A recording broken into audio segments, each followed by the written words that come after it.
So this is a very, very common question, not towards me specifically, but question that, you know, come up in me a lot, and I'm sure comes up a lot in many people's minds. What does it mean to be spiritual? Okay, because becoming spiritual, it does require us to look at ourselves, which in turn affects our identity, meaning, oh, now I am a spiritual person. How do we embody that? Okay, I do spiritual practice. How do I take the real benefits of that and embody that and carry that?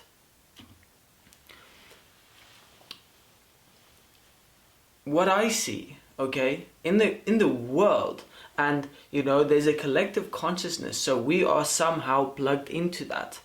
You know, our environments are the world. You know, we live in a world that goes from consuming to consuming to consuming to consuming, never giving ourselves a break. How can we watch a video, okay, even if it's the most positive, loving video, even if you watch positive video after positive video after positive video, still there's no opportunity for you to come back and process that positive video through your own view, through your vision, through your perception. This is a game we play with ego, because now we listen to so many, I know because I made this mistake, you listen to such advanced people who are books that I've read, which is super advanced in awareness. You read that and your ego, what it does is say, oh, now I'm that.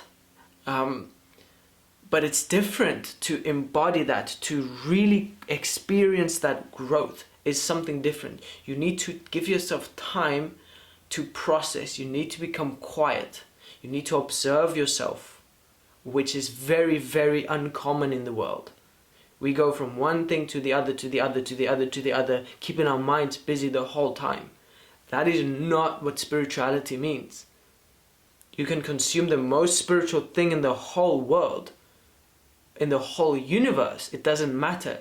Being spiritual means I look at myself. I integrate. I see something and I take the good out of that, the things that resonate out of that, because no one in the world is going to be exactly what you want. Everyone has ups and downs. So you see that, you say, I take that because I resonate with that, but the same person, the same teaching, the same meditation, I take these things because they resonate with me, and these things I don't take with me. And that's the key. To do that, we need to be able to know ourselves, we need to be able to see ourselves, we need to be able to observe what is going on within us. Oh, if something triggers you, that triggers you for some sort of a reason. Don't just say, oh, it triggers me. Look at why it triggers you. And I'm not perfect in this game. I'm far from, because, you know, I've gone from consumption to consumption, and still I can see myself doing that.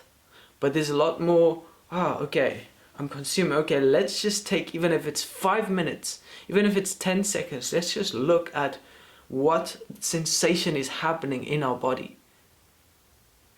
Oh, my foot is sore. Okay, we don't have to try and figure out why my foot is sore. It's just say, okay, admit to myself, okay, my foot is sore. What does that do for you in turn? Okay, I know my foot is sore.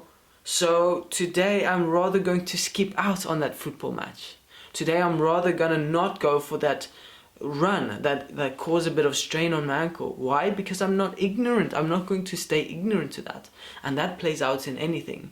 Oh, if I don't like that, oh, today I'd rather not go see that person, because you know what?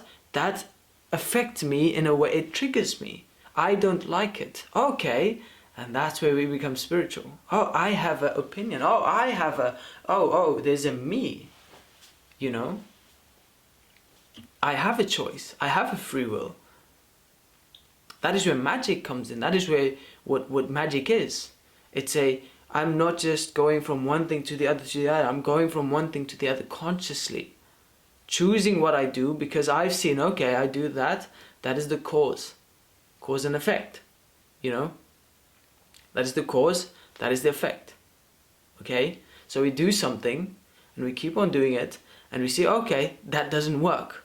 And if we keep on doing it, even knowing, that is where ignorance starts. I know that this is not good for me, but I still do it. That is ignorance. That's exactly the opposite of spiritual. Okay?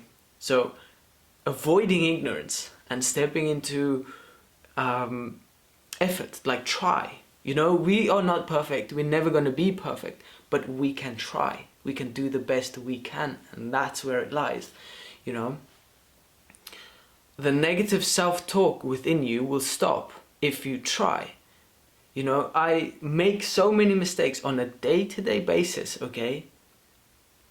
Make mistakes with things you do, make mistakes with conversations, make mistakes in terms of where you want to be. Oh, this is not exactly as I want it to be, okay? But I know that I'm human and I make mistakes. That is our nature. That is how we learn, that's how we grow. Okay? Everything in life is like a ladder. Whether it's good or bad or happy or sad or this, everything is taking you up. You just need to realize that everything in life is taking you to death. Okay? Everything is taking you to there. And it might be, you might become 150 years old. That's not the point. The point is everything is taking you to death.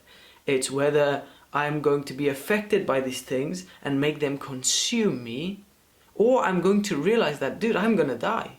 So I might as well just use everything that I have and make that take me to, I'm not going to stay stuck in this negativity or stay stuck in this positivity or stay stuck, because if you stay stuck in this positivity, there's no growth. You get stuck there.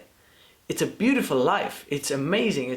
You're living the dream, but there's no growth. There's no expansion. We want to grow. We want to let that yin yang happen so that we can grow. Okay? We want growth. That is the nature of our soul. That is the nature of our spirit. Growth, growth, growth. That is how we are designed. Growth, growth. I want growth. I want to grow. I want to grow.